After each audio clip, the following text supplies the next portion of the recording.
கிறிஸ்துவுக்குள் பிரியமானவர்களே, ஆண்டவராய் இயேசு கிறிஸ்துவின் நாமத்தில் என் அன்பின் வாழ்த்துக்களை நான் தெரிவித்துக் கொள்கிறேன். மீண்டுமா இந்த காலை நேரத்தில் தேவனுடைய வார்த்தைகளை தியானிக்க தேவன் கொடுத்த ஒரு பெரிய தருணத்திற்காக தேவனுக்கு நான் நன்றி செலுத்த நான் கடமைப்பட்டவனாக இருக்கிறேன். ஒரு சில வேத வசனங்களை நாம் தியானித்து நாம் செபிக்க இருக்கிறோம். ஆகவே நீங்கள் அனைவரும் பரிசுத்த வேதாகமத்தை எடுத்துக்கொண்டு எங்களோடு இணைந்து இந்த பரிசுத்த வேதாகமத்தை நீங்கள் வாசிக்குமாறு உங்களை நாங்கள் அன்போடு நாங்கள் கேட்டுக்கொள்கிறோம். வாசிக்க கேட்கலாம். ஏசாயா தீர்க்கதரிசன புத்தகம் 49வது அதிகாரம் 15வது வசனத்தை நாம் வாசிக்கலாம். ஏசாயா தீர்க்கதரிசன புத்தகம் 49வது அதிகாரம் 15வது வசனம் இப்படியாய் சொல்லப்படுகிறது. ஸ்திரீயானவள் தன்னுடைய கர்ப்பத்தின் பிள்ளைக்கு இறங்காமல் தன் பாலகனை மறப்பாளோ? அவர்கள் மறந்தாலும் நான் உன்னை மறப்பதில்லை. அவர்கள் மறந்தாலும் நான் உன்னை மறப்பதில்லை. ஸ்திரீயானவள் தன்னுடைய கர்ப்பத்தின் கனியை மறந்து விடுவாளோ? அவர்கள் மறந்தாலும் நான் உன்னை மறப்பதில்லை. என கருமையான தேவனுடைய பிள்ளைகள், இந்த காலை நேரத்தில் ஒரு காரியத்தை நாம் நன்றாக அறிந்து கொள்ள வேண்டும். தாய்மையினுடைய நிலையிலிருந்து நம்மை வழிநடத்தக்கூடியவர்கள் யாராயிருந்தாலும் அவர்கள் மறந்தாலும் அவர்கள் கைவிட்டு விட்டாலும் ஆண்டவர் நம்மை கைவிடுவது கிடையாது. ஒரு தாயினுடைய நிலையிலே தாயை பார்ப்பது போல நாம் பலரை, ஒரு ஆசிரியரை பார்ப்போம், அல்லது நமக்கு உதவி செய்கிறவர்களை பார்ப்போம். இப்படி பலரை நாம் பார்த்து கொண்டிருப்போம். ஆனால் இந்த நிலையிலே காணப்படுகிற யார் நம்முடைய வாழ்க்கையிலே நம்மை கைவிட்டு விட்டு நம்மை விட்டு விலகி செல்லுகிறவர்களாய் காணப்பட்டாலும் ஆண்டவராகிய இயேசு கிறிஸ்து நம்மை ஒரு பொழுதும் கைவிட மாட்டார். ஆகவே இந்த காலை நேரத்தில் நீங்கள் அறிந்து கொண்டு இந்த நாளை நீங்கள் துவங்க வேண்டியது அவசியமாக இருக்கிறது. என் ஆண்டவர் யார் என்னை கைவிட்டாலும், யார் என்னை விட்டு விலகி சென்றாலும், யார் மறந்தாலும் என் ஆண்டவர் என்னை மறப்பது இல்லை. என் ஆண்டவர் என்னை அவருடைய உள்ளங்கையிலே வைத்திருக்கிறார். என் ஆண்டவர் என்னை நினைவு கூர்ந்து பார்க்கிறவராய் இருக்கிறார். அவர் விழித்திருந்து என்னை கவனிக்கிற ஆண்டவராய் இருக்கிறார் என்கிற நம்பிக்கையோடு நாம் இந்த நாளை நாம் நகர்த்துவோம். இந்த நாள் உண்மையாகவே ஒரு ஆசீர்வாதமான நாளாய் என் ஆண்டவர் உங்களுக்கு மாற்றி கொடுப்பார் என்பதிலே எந்த விதமான மாற்று கருத்தும் இல்லை. நிச்சயமாக தேவன் இந்த நாளை நமக்கு ஒரு ஆசீர்வாதமான நாளாய் மாற்றி கொடுப்பார். ஆண்டவர் நம்மை மறவாமல் நம்மை காத்து நம்மை வழிநடத்தக்கூடிய ஆண்டவராய் இருக்கிறார். அதை நான் சங்கீதங்களின் புஸ்தகத்திலே சங்கீதக்காரன் அழகாய் சொல்கிறார். 103வது சங்கீதங்களின் புஸ்தகத்திலே சங்கீதக்காரன் தாவீது தன்னுடைய அனுபவத்திலே அவன் சொல்கிறான். அதிலே 13வது வசனத்தை வாசிக்கும் பொழுது அவர் சொல்கிறார், தகப்பன் தன்னுடைய பிள்ளைகளுக்கு இறங்குகிறது போல கர்த்தர் தமக்கு பயந்தவர்களுக்கு இறங்குகிறாராம். யாருக்கு இந்த இரக்கம்? யார் அவர் யாரை மறவாமல் இருக்கிறார், யாரை அவர் நினைவு கொண்டு பார்க்கிறவராய் இருக்கிறார் என்று சொல்லி வேதம் சொல்லுகிறது என்று சொன்னால், கர்த்தருக்கு பயந்து நடக்கிற ஒரு மனிதனுடைய வாழ்வு. தேவன் என்னை மறப்பது இல்லை, தாய் மறந்தாலும் என் ஆண்டவர் என்னை மறப்பதில்லை என்று சொல்லுகிற வார்த்தை உண்மை உள்ளது. ஆனால் யாருக்கு எப்பொழுது என்று சொன்னால், அவர் சொல்லும் வேதத்திலே அவர் அழகாய் சங்கீதக்காரன் மூலமாய் தாவீதின் தன்னுடைய அனுபவத்தின் மூலமாய் அவர் சொல்லுகிற காரியங்கள், கர்த்தருக்கு பயந்து வாழுகிற மனிதர்களாக நாம் இருப்போம் என்று சொன்னால், நம்முடைய வாழ்வு தெய்வ பயத்தோடு நகர்த்தப்படுகிற ஒரு வாழ்வாய் இருக்கும் என்று சொன்னால், கர்த்தர் உங்களை மறப்பதே கிடையாது. நம் தெய்வ பயம் அற்றவர்களாய் நம்முடைய வாழ்வை நகர்த்து விட்டு கர்த்தர் என்னை மறந்து விட்டார் என்று சொல்வதனால் ஒரு பயனும் கிடையாது. இதை கேட்டுக்கொண்டிருக்கிற கருமையான தேவனுடைய பிள்ளைகளே, உங்களுடைய வாழ்வை ஆண்டவர் மறவாமல் உங்களை நினைவு கூர்ந்து உங்களுடைய தேவைகளை சந்தித்து உங்கள் வழிகளை போதித்து உங்களுடைய கரங்களை பிடித்து நடத்த வேண்டும் என்கிற வாஞ்சை உங்களுக்குள் இருக்குமானால், இந்த நாள் உங்களுக்கு ஆசீர்வாதமான நாளாய் மாற வேண்டும் என்கிற ஆசை உங்களுக்குள் இருக்குமானால், உங்களிடம் தேவன் எதிர்பார்க்கிற ஒரு பெரிய காரியம் தெய்வ பயம் நமக்கு வேண்டும் என்று சொல்லுகிறார். இந்த தெய்வ பயம் இருந்து விட்டாலே போதும், தவறுகள் எதுவும் நாம் நிகழ்த்த மாட்டோங்க. தவறான காரியத்திலே நம்மை ஈடுபடுத்திக் கொள்ள மாட்டோம். தெய்வ பயம் இருக்கிற மனிதன் தவறான சிந்தனை சிந்திக்க மாட்டான், தவறான எண்ணங்கள் வராது, தவறான காரியங்கள் தன்னை ஈடுபடுத்த மாட்டான். ஒவ்வொரு காரியத்திலும் இது தேவனுக்கு பிரியமா என்று சொல்லி பார்த்து ஒவ்வொரு காரியங்களையும் நகர்த்தக்கூடியவனாய் இருப்பான். ஏனென்று சொன்னால் அவனுக்கு தெய்வ பயம் இருக்கிறது. இது ஆண்டவரிடத்தில் நான் கணக்கு கொடுக்க வேண்டுமே என்கிற ஒரு பய உணர்வு அவனை எப்பொழுதுமே ஆளுகை செய்து கொண்டிருக்கும். நான் செய்கிற காரியத்தை குறித்து ஒவ்வொன்றும் என் ஆண்டவரிடத்தில் நான் கணக்கு கொடுக்க வேண்டும். இந்த பய உணர்வு இருக்குது பாருங்க, தவறு செய்ய விடாது. நீங்கள் உண்மையாகவே தெய்வ பயத்தோடு வாழுகிறவர்களா இருப்பீர்களானால் உங்களுக்கு நன்றாக தெரியும் என்று சொல்லி நான் விசுவாசிக்கிறேன். அப்படி இல்லை என்று சொன்னால் இன்று அந்த தெய்வ பயத்தோடு உங்களுடைய வாழ்வை நகர்த்தி பாருங்க. இன்று தேவன் உங்களை வழி நடத்துகிறதை உணர முடியும். உங்களுடைய வாழ்க்கையிலே பாவம் உங்களை தொடாதபடி தேவன் உங்களை காக்கிறதை நீங்கள் பார்க்க முடியும். அப்படின்னு சொன்னால் தெய்வ பயம் என்பது ரொம்ப ரொம்ப அவசியம். ஆவிக்குரிய பயணத்துல தெய்வ பயத்தோடு வாழ்வோம் என்று சொன்னால் யாரையும் நம்ம குற்றம் சொல்ல மாட்டோம், யாரையும் நம்ம குறை சொல்ல மாட்டோம், எந்த பாவத்தில் நம்ம ஈடுபட மாட்டோம். ஒவ்வொன்றை குறித்தும் தேவன் நமக்கு என்ன செய்வார், கணக்கு கேட்பார் என்கிற பயம் இருக்கும். இந்த கல்லுகளை எல்லாம் சாட்சி சொல்லுமே என்கிற ஒரு பயம் இருக்கும். நான் என்னதான் மறைத்தாலும் இந்த கல்கள் சாட்சி சொல்லும் என்று சொல்லி பரிசுத்த வேதாகமம் சொல்லுகிறது. அப்போ இவையெல்லாம் சாட்சி சொன்னால் என் நிலை என்னாகும் என்கிற ஒரு பய உணர்வு நமக்குள்ள இருக்கும். எனக்கு அருமையான தேவனுடைய பிள்ளைகளை, இதை கேட்டுக்கொண்டிருக்க நீங்கள் ஒவ்வொருவரும் அறிந்து கொள்ள வேண்டிய ஒரு பெரிய காரியம் அதுதான். நீங்கள் தெய்வ பயத்தோடு வாழ்ந்து பாருங்களேன். உலகம் உங்களை மறந்தாலும் ஆண்டவர் உங்களை மறப்பது இல்லை. எந்த சூழ்நிலையிலும் உங்களை கைவிட்டு விட மாட்டார். உங்களை நினைவு கூர்ந்து பார்த்து உங்களுக்கு வழிகளை போதித்து உங்கள் கரங்களை பிடித்து அவர் நடத்தக்கூடிய ஆண்டவராயிருக்கிறார். ஆகவே தெய்வ பயம் மிக மிக அவசியமாய் இருக்கிறது நம்முடைய ஆவிக்குரிய பயணத்தில். இந்த நாள் ஆசீர்வாதமாய் மாறுவதற்கு இந்த நாளிலே தெய்வ பயம் என்பது நம்முடைய வாழ்விலே காணப்பட வேண்டும் என்பதை நீங்கள் மறந்துவிட வேண்டாம். தெய்வ பயத்தை குறித்து பல காரியங்களை தேவன் நம்முடைய ஊழியத்தின் மூலமாய் தேவன் நிறைய காரியங்களை நமக்கு அறிவித்துக் கொண்டிருக்கிறார். இந்த தெய்வ பயத்தை நீங்கள் எவ்வளவுக்கு எவ்வளவு கடைபிடிக்கிறீர்களோ அவ்வளவுக்கு அவ்வளவு ஆசீர்வாதங்களை நீங்கள் சுதந்திரித்துக் கொள்ளுகிறவர்களாக இருப்பீர்கள். அநேக குடும்பங்களை பார்த்திருக்கிறேன். தெய்வ பயத்தோடு வாழ்கிற குடும்பங்கள் அதற்குரிய ஆசீர்வாதங்களை பெற்றுக் கொள்ளுகிறவர்களாக இருக்கிறார்கள். பாவம் அவர்களை விட்டு விலகுகிறதை பார்க்க முடிகிறது. அவர்கள் பரிசுத்தமான வாழ்வை கடைபிடிப்பதற்கு அது ஏற்றதாய் இருக்கிறது. என கருமையான தேவனுடைய பிள்ளைகளை, நாமும் தெய்வ பயத்தோடு இந்த நாளை நகர்த்துவோமே. உலகம் மறந்தாலும் என் ஆண்டவர் மறவாதவராய் நம்முடைய வாழ்வை நகர்த்துவார் என்பதிலே எந்த விதமான மாற்று கருத்தும் இல்லை. தேவன் இந்த நாளை நமக்கு ஒரு ஆசீர்வாதமான நாளாய் மாற்றி கொடுப்பார். மல்கியா தீர்க்க தரிசன புத்தகத்தை எடுத்துக்கொள்ளலாம்.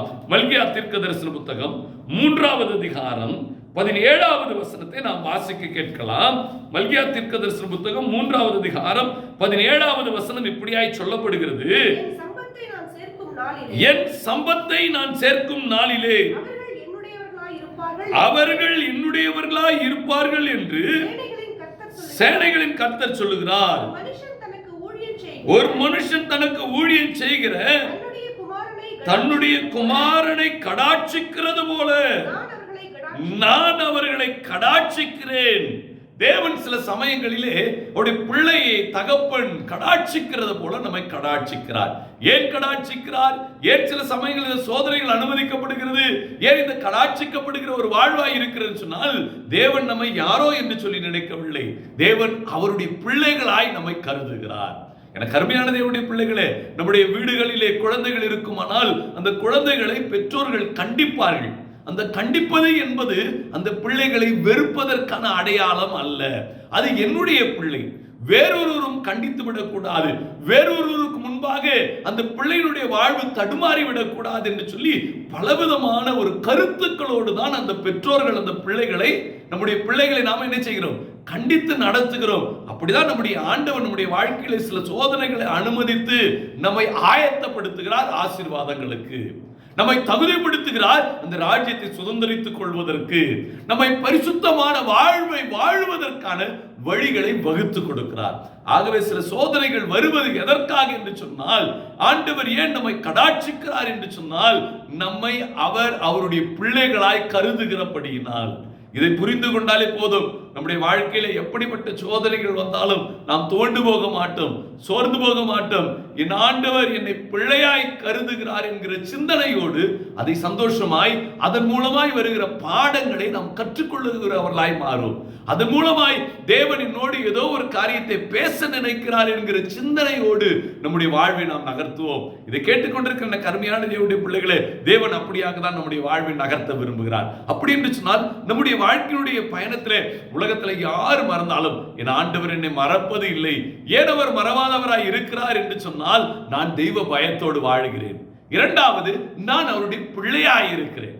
நான் அவருடைய பிள்ளையாய் இருக்கிறபடினால் சில சோதனைகளை கொடுத்து தேவன் என்னை கடாட்சித்து என்னை தகுதிப்படுத்துகிறார், என்னை ஆயத்தப்படுத்துகிறார், என்னை தேவன் பரிசுத்தப்படுத்துகிறார். எனக்கு அருமையான தேவனுடைய பிள்ளைகளே, இதை கேட்டுக்கொண்டிருக்கிற உங்களுடைய வாழ்வை தேவன் எவ்வளவு அழகாக கண்ணும் கருத்துமாக உங்களை வடிவமைத்துக் கொண்டிருக்கிறார், உங்களை உருவாக்கி கொண்டிருக்கிறார், அந்த ஆசீர்வாதங்களுக்கு பாத்திரவான்களாய் உங்களை மாற்றிக் கொண்டிருக்கிறார் என்பதை மாத்திரம் நீங்கள் ஒரு பொழுதும் மறந்து விடாதீர்கள். ஆசீர்வாதம் மிக விரைவிலே மிக சமீபமாய் உங்கள் அருகாமையில் இருக்கிறது. அதை பெற்றுக்கொள்ளுகிற வண்ணமாய் நீங்கள் சோர்ந்து போகாமல், அவிசுவாசத்துக்கு இடம் கொடுக்காமல் உங்களுடைய வாழ்வை நகர்த்துங்க. உலகம் மறந்தாலும் என் ஆண்டவர் உங்களை மறப்பதில்லை என்பதை மாத்திரம் நீங்கள் மறந்துவிட வேண்டாம். ஆகவே நாம் ஒன்று சேர்ந்து வாசிக்க கேட்கலாம். 1 பேதுரு எடுத்துக்கொள்வோம். 1 பேதுரு 2வது அதிகாரத்தை எடுத்துக்கொள்ளலாம். 1 பேதுரு 2வது அதிகாரம் 2வது அதிகாரத்திலே 9வது வசனத்தை நாம் வாசிக்கும் பொழுது அவர் சொல்லுகிற காரியம், நீங்களோ உங்களை அந்தகாரத்தில் நின்று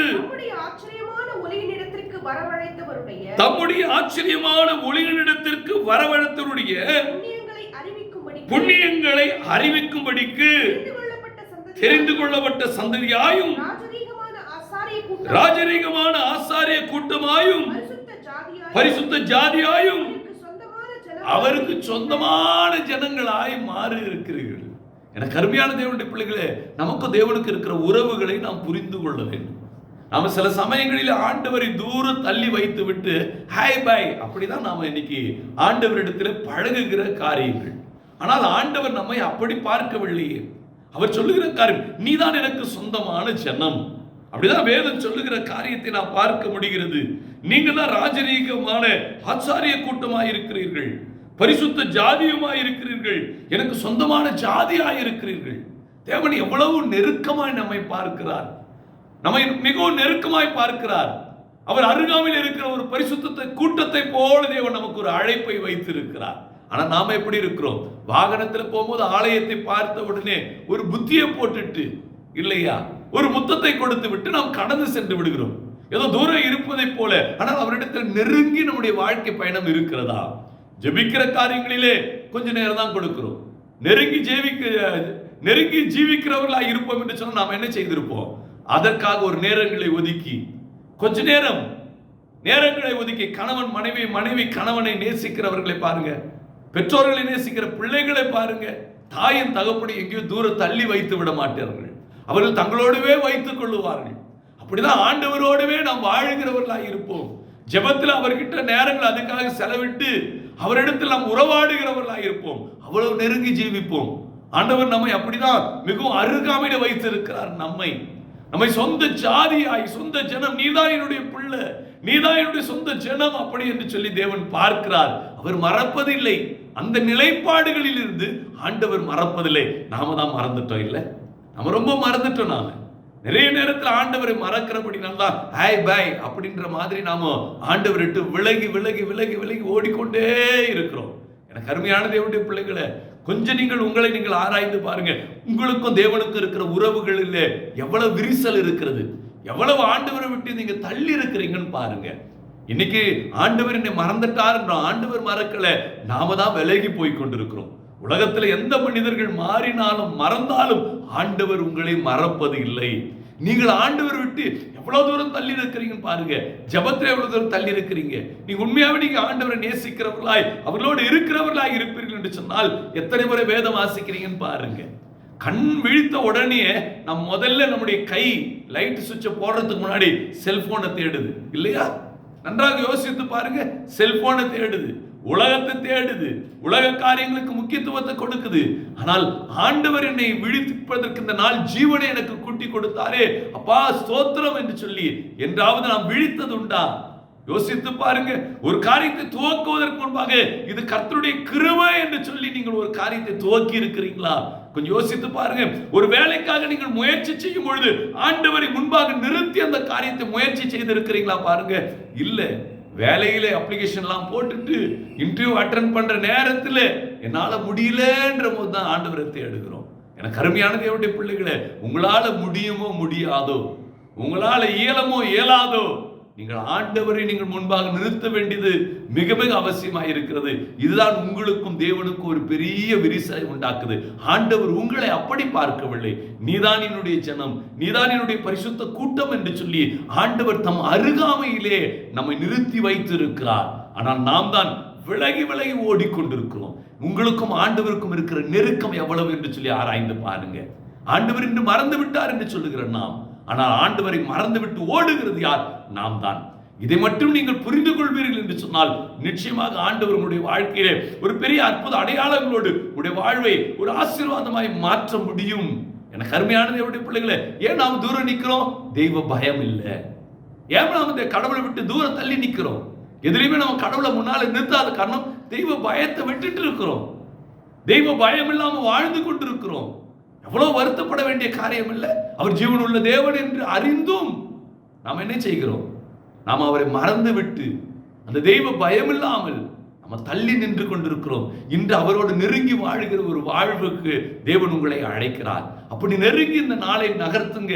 அவரோடு உங்களோடு நடக்கணும்னு ஆசைப்படுறார். எவ்வளவு விருப்பம் இருக்குல்ல? பிள்ளை என்னோடு இருக்கணும்னு ஆசை எத்தனை பெற்றோர்களுக்கு. கணவன் என்னோடவே இருக்கணும், மனைவி என்னோடவே இருக்கணும், எத்தனை பேருக்கு அந்த விருப்பம் இருக்குது, ஆசை இருக்குது இல்லையா? என் தாய் தகப்பன் என்னோடவே இருக்கணும், என் தாயின் நேரத்துக்கு இருந்தா, என் தகப்பன் என்னோடு இருந்தா நான் இதை செய்திருப்பேனே என்று சொல்லி அந்த தாயினுடைய அன்புக்காக, தகப்பனுடைய அன்புக்காக ஏங்குகிற எத்தனையோ பிள்ளைகள் உண்டு. எனக்கு அருமையான தேவனுடைய பிள்ளைகளே, ஆண்டவரை நீ அப்படி நேசிப்பாய் என்று சொன்னால் அவருடைய அன்புக்காய் ஏங்குகிறவனாய் நீ காணப்பட வேண்டும். அவருடைய பிரசன்னம் எப்பொழுதும் என்னோடவே இருக்க வேண்டும் என்கிற வாஞ்சை உள்ளவனாய் உன்னுடைய வாழ்வை நீ நகர்த்த வேண்டும். அப்படி நீ நகர்த்துவாய் என்று சொன்னால் ஆண்டவர் உன்னை மறவாதவராய் உன்னோடு பயணம் செய்வார். எனக்கு அருமையான தேவனுடைய பிள்ளைகளே, நீ அவரை நேசிக்க பழகிக்கொள். நீ அவரோடு பயணம் செய்கிற ஒரு வாழ்வாக உன்னுடைய வாழ்வை மாற்றிக்கொள். ஆண்டவர் நிச்சயமாக உன்னுடைய வாழ்வை ஒரு ஆசீர்வாதமான வாழ்வாய் அவர் மாற்றுவார் என்பதிலே மாற்று கருத்து கிடையாது. வாசிக்க கேட்கலாம். உபாகம் 7வது அதிகாரத்தை எடுத்துக்கொள்ளலாம். உபாகம் 7வது அதிகாரத்திலே 6வது வசனத்தை வாசிக்க கேட்கலாம். நீ உன் தேவனாய கர்த்தருக்கு பரிசுத்த ஜனம், பூச்சக்கரத்தில் உள்ள எல்லா ஜனங்களிலும் உன் தேவனாய கர்த்தர் உன்னை தமக்கு சொந்தமாய் இருக்கும்படி தெரிந்து கொண்டார். அவர் பூமியில் இருக்கிற எல்லா ஜனங்களை காட்டிலும் உங்களை அவர் தெரிந்து கொண்டிருக்கிறார், தமக்கு சொந்தமான ஜனங்களாய் இருக்கும்படி. நன்றாக யோசித்து பாருங்க. யாரையும் அவர் நேசிக்கல, உன்னை நேசிக்கிறார். யாருக்கு இப்படிப்பட்ட ஒரு கிருபையை கொடுக்கல, உனக்கு கொடுத்திருக்கிறார். யாருக்கு கிடைக்காத வாழ்வை கொடுத்திருக்கிறார். யாருக்கு கிடைக்காத ஒரு நல்ல பணியை உனக்கு கொடுத்திருக்கிறார். யாருக்கு கொடுக்காம ஒரு ஆரோக்கியமான சரீரத்தை கொடுத்திருக்கிறார். இப்படி நிறைய நன்மைகளை செய்வதை தேவன் வெளிப்படுத்தி கொண்டுதான் இருக்கிறான். ஆனால் ஒரு சில குறைகள் கூட காணப்படலாம். ஆனால் அந்த குறைகளையும் கிறிஸ்து இயேசுவுக்குள் மகிமையில் அதை நிறைவாக்குவார். கவலைப்பட்டு விடாதீங்க. அவர் மறந்து விடவில்லை. உடைய சூழ்நிலை அவருக்கு தெரியாது நினைக்காதீங்க. நிச்சயமா தெரியும். அவர் நம்முடைய வாழ்க்கையிலே நம்முடைய சூழ்நிலைகளுக்கு ஏற்ற அறிந்து அதற்கு பதில் கொடாத காரணம் நாம தான் தள்ளி இருக்கிறோம். அவர் பதில் கொடுக்க விரும்புகிறார். இந்த பூச்சக்கரத்தில் உள்ள சகல ஜனங்களை காட்டிலும் நீங்கள் தான் அவருக்கு சொந்தமான ஜனங்களாய் இருக்கிறீர்கள். நீங்கள் தான் அவருடைய பிள்ளைகளாய் இருக்கிறீர்கள் என்பதை மறந்து விடாதீங்க. அவரிடத்தில் நெருங்குங்க, அவரோடு ஐக்கியப்படுங்க, அவரிடத்தில் நேரங்களை செலவிடுங்க. உண்மையாகவே உங்களுடைய வாழ்வில் இருக்கிற எல்லாவற்றையும் குறைவுகளையும் கிறிஸ்து இயேசுவுக்குள்ளாக மகிமையிலே நிறைவாக்குவார். எந்த குறைகளாக இருந்தாலும், எந்த தேவைகளாக இருந்தாலும் என் ஆண்டவரை சந்திக்க வல்லமை உள்ளவராக இருக்கிறார். அவர் உங்களை மறப்பதில்லை. உலகம் மறந்தாலும் ஆண்டவர் உங்களை மறப்பதில்லை. இதை கேட்டுக்கொண்டிருக்கிற கருமையான தேவனுடைய பிள்ளைகளே, அவர் உங்களை மறவாதவராய் இருக்கிறார் என்பதை அறிந்து கொள்ளுங்க. இன்றும் ஜீவிக்கிறார். இன்று உங்களுடைய வாழ்வை ஆசீர்வதிக்க விரும்புகிறார் என்பதை அறிந்து கொள்ளுங்க. இந்த நாள் உங்களுக்கு உண்மையாகவே ஒரு ஆசீர்வாதமான நாளாய் காணப்படும் என்பதில் மாற்று கருத்து கிடையாது. அப்போஸ்தலனாகிய பவுல் ரோமாபுரிக்கு எழுதும்போது அவர் சொல்லுகிறார். ரோமர் 11வது அதிகாரத்தை எடுத்துக்கொள்ளலாம். ரோமர் 11வது அதிகாரத்திலே 29வது வசனத்தை நாம் ஒன்று சேர்ந்து நாம் வாசிப்போம். தேவனுடைய கிருபை வரங்களும் அவர்கள் அழைத்த அழைப்பும் மாறாதவைகளே. உங்களை அழைத்த அழைப்பு மாறாது. தேவன் உங்களுக்கு கொடுத்த கிருபையின் வரங்கள், எத்தனையோ வரங்கள், எத்தனையோ திறமைகள் இல்லை, அது மாறாது. ஐயோ நான் மறதி எனக்கு வந்துருச்சு இல்லை, அது மாறாது. நீங்க தேவ சமூகத்தில் அமர்றதை நீங்க விட்டுட்டீங்க. ஜெபிச்சு பாருங்களேன். நீங்க எதெல்லாம் இழந்த நினைக்கிறீங்க அதெல்லாம் மீண்டும் தேவன் கொடுப்பார். கெட்ட குமாரனுக்கு கொடுத்தாரு இல்லையா? அவன் தன்னுடைய பாவத்தை உணரும் பொழுது, தகப்பனே நான் பரத்துக்கு விரோதமாய் உமக்கு விரோதமாய் பாவம் செய்தேன் என்று உணரும் பொழுது எதை இழந்தாலும் அதை கொடுத்தார். இன்னைக்கு நீங்க எதை இழந்திருந்தாலும் சரி, ஞானத்தை இழந்திருக்கலாம், பலனை இழந்திருக்கலாம், ஐஸ்வர்யங்களை இழந்திருக்கலாம், எதை இழந்தாலும் ஆண்டவரால் கொடுக்க முடியும். அவருடைய கிருபை வரங்கள் மாறாதது.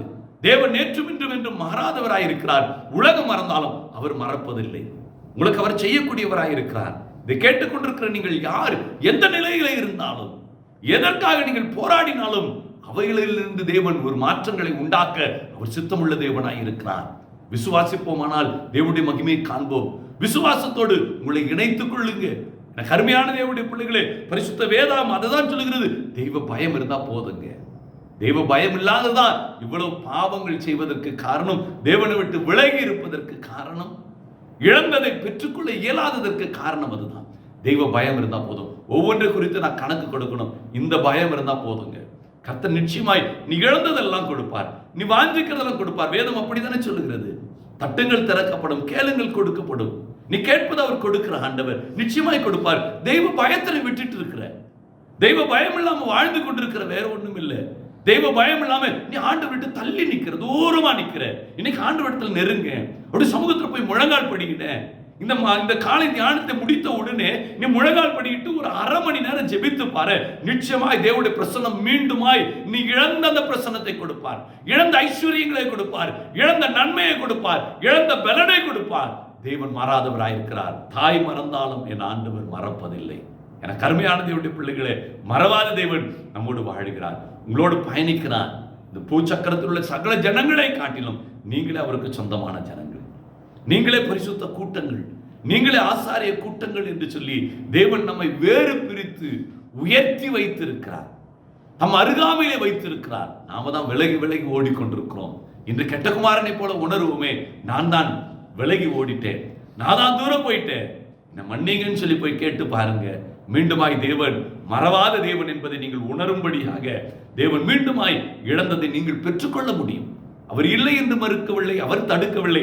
நாம தான் விலகி நிற்கிறோம். நெருங்குங்க, ஜெபிக்க பழகுங்க, நன்றாக வேதம் வாசியுங்க, ஆலயத்துக்கு செல்லுகிற காரியங்களை நேரங்களை ஒதுக்கி செல்லுங்க. கடைசி நேரங்களை போகாத.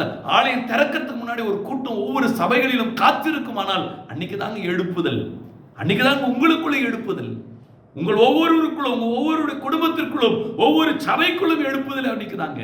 நீங்கள் செல்லுகிற எந்த சபையா இருந்தாலும் சபை திறக்கிறதுக்கு முன்னாடி அந்த கூட்டம் காத்திருக்கணும். தேவ சமூகத்தில் ஓடி போய் விழுந்து போகணும். தேவ சமூகத்தில் ஓடி போய் அப்படி பாதத்தை நான் இறுக பிடித்துக் கொள்ளணும். தேவ சமூகத்தில் ஓடி போய் என் உள்ளத்தை உடைச்சு ஊற்றணும். இந்த வாஞ்சையோடு நீங்கள் தேவ சமூகத்தில் காத்திருந்து பாருங்க. ஆலயம் திறக்கிறதுக்கு முன்னாடி ஓடி பாருங்களேன். மிக விரைவில் தேவனுடைய வழிகளை திறந்து கொடுப்பார், உடைய விண்ணப்பங்களுக்கு பதில் கொடுப்பார். அவர் மாறாதவராயிருக்கிறார். நாம ஜெபிக்கலாமா? கண்களை மூடி தேவ சமூகத்தில் நம்ம ஒப்பு கொடுத்து நாம ஜெபிப்போமே. அன்பின் பிதாவே, மீண்டும் அப்படி சமூகத்தை நோக்கி பார்க்கிறோம். இந்த காலை நேரத்தில் எங்களோட இடைப்பட்ட உடைய கிருபைக்காய் முதலாவது நாங்கள் நமக்கு நன்றி செலுத்துகிறோம். தெய்வ பயம் இல்லாமல் வாழ்ந்ததுதான் எங்களுடைய வாழ்வு தடுமாற்றத்திற்கு காரணம். நாங்கள் உண்மை விட்டு தூர தள்ளி நிற்கிறவர்களாய் மாறினோம்.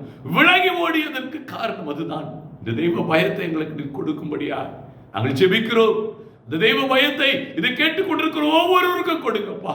எங்கள் வாழ்வை குறித்து, எங்கள் வாழ்க்கை துணையை குறித்து, எங்கள் பிள்ளைகளை குறித்து, ஒவ்வொன்றை குறித்து நாங்கள் கணக்கு கொடுக்க வேண்டும் என்கிற தெய்வ பயத்தை எங்களுக்கு கொடுங்கப்பா. அந்த தெய்வ பயம் இருக்குமானால் நாங்கள் உமோடு இணைந்து உமோடு நெருங்கி வாழ்கிற ஒரு வாழ்வாக எங்களுடைய வாழ்வு காணப்படும். வாழ்க்கையில் எல்லா தேவைகளையும் நீ சந்திப்பீர் என்பதை அறிந்து கொண்டோம். நாங்கள் தான் விலகி இருப்பதுதான் இந்த நன்மையை பெற்றுக்கொள்ள இயலாததற்கு காரணம் என்பதை அறிந்து கொண்டோம். கெட்ட குமாரனை போல நாங்கள் செய்த பாவத்தை, நாங்கள் செய்த தப்பிதங்களை நாங்கள் உணர்ந்து விட்டோம் அப்பா. பரத்துக்கு விரோதமாய், உமக்கு விரோதமாய் பாவம் செய்து உம்மை விட்டு விலகி ஓடினோம். நாங்கள் மீண்டுமாய் நெருங்கி வந்திருக்கிறோம் அப்பா. நெருங்கி வந்திருக்கிற ஒவ்வொருவரையும் உடைய கரம் தொடும்படியாய், ஒவ்வொருவரும் ஆசீர்வதிக்கும்படியாய், உடைய பிரசன்னத்தால் நிரப்பும்படியாய் கர்த்தாவே நம்முடைய சமூகத்தில் எங்களுடைய விண்ணப்பங்களை நாங்கள் ஒருமனப்பட்டவர்களாய் ஜெபிக்கிறோம்.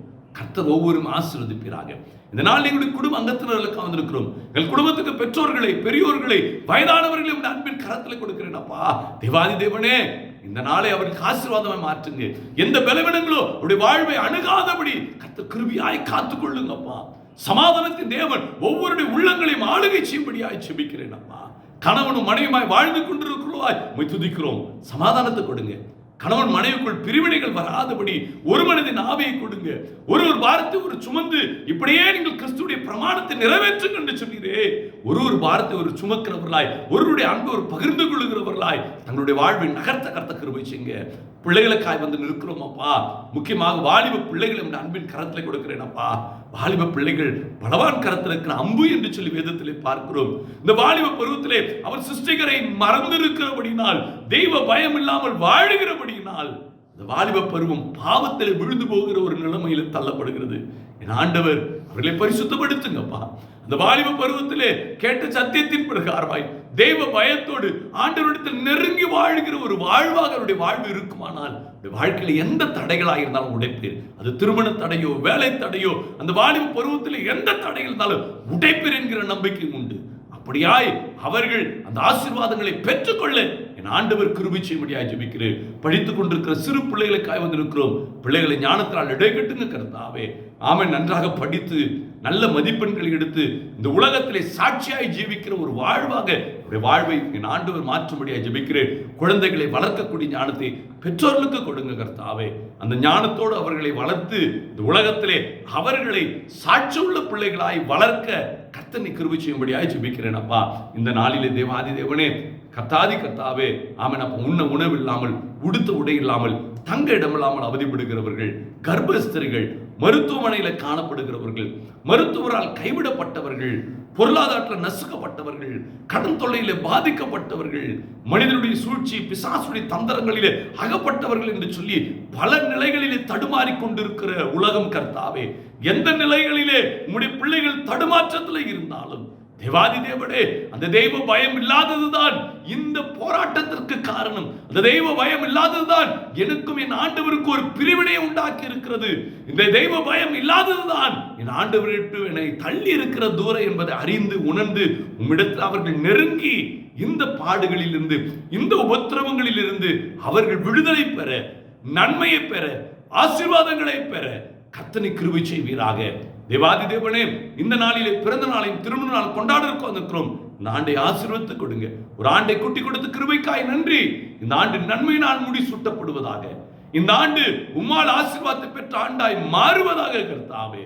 ஆமென் அப்பா. இழந்ததெல்லாம் பெற்றுக்கொள்ளட்டும் கர்த்தாவே. அவர்கள் உணர்ந்து இழந்ததெல்லாம் பெற்றுக்கொள்ள என் ஆண்டவர் கிருபை செய்வீராக. அழைப்பு பெற்றவர்கள், அபிஷேகிக்கப்பட்டவர்கள், வரங்களால் அலங்கரிக்கப்பட்டவர்கள், தேவனுக்கு ஏதாவது ஒரு ஊழியம் செய்யணும்னு வாஞ்சிக்கிற எத்தனை பேர் உண்டு கர்த்தாவே. ஆனால் இவர்கள் தேவாதி தேவன், நீர் இவர்களை என்னுடைய பரிசுத்த ஜனம், நீ ஆசாரிய கூட்டம், எனக்கு சொந்தமான ஜனம் என்று சொல்லி அவர்களுக்கெல்லாம் அழைப்பை கொடுத்திருக்கிறீர். இந்த அழைப்பை அவர்கள் உணராமல், தெய்வ பயம் இல்லாமல், தன் ஊழியத்தை நிறைவேற்றாமல் விலகி நிற்கிறவர்களாய் இருப்பார்கள் என்று சொன்னார். இந்த நாள் சத்தியமானது. அவர்களை இன்னுமாய் உம்மிடத்தில் நெருங்கவும், சமூகத்திலே காத்திருக்கவும், புதுபலனை பெற்றுக்கொள்ளவும், இந்த உலகத்திலே சுடர்களைப் போல பிரகாசிக்கிறவர்களாய் அவர்கள் மாறவும் கர்த்தர் கிருபை செய்யுங்கப்பா. தன் அழைப்பை நிறைவேற்ற கர்த்தர் கிருபை செய்யுங்கப்பா.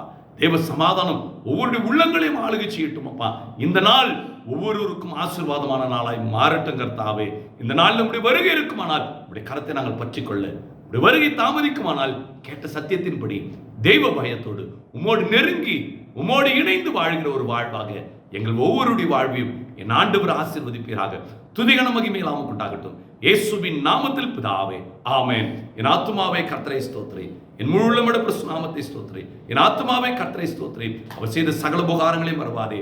அவர் உன் அக்கிரமெல்லாம் மன்னித்து, உன் நோயெல்லாம் குணமாக்கி, உன் பிராணனை அடிக்குலக்க மீட்டு, உன்னுடைய கிருபையினால் இரக்கங்களால் முடி சூட்டி, நன்மையினால் வாயை திருப்தி ஆக்குகிறார். கழுகுக்கு சமானமாக வயது திரும்ப வாழ வயது போலாகிறது. ஆமென்.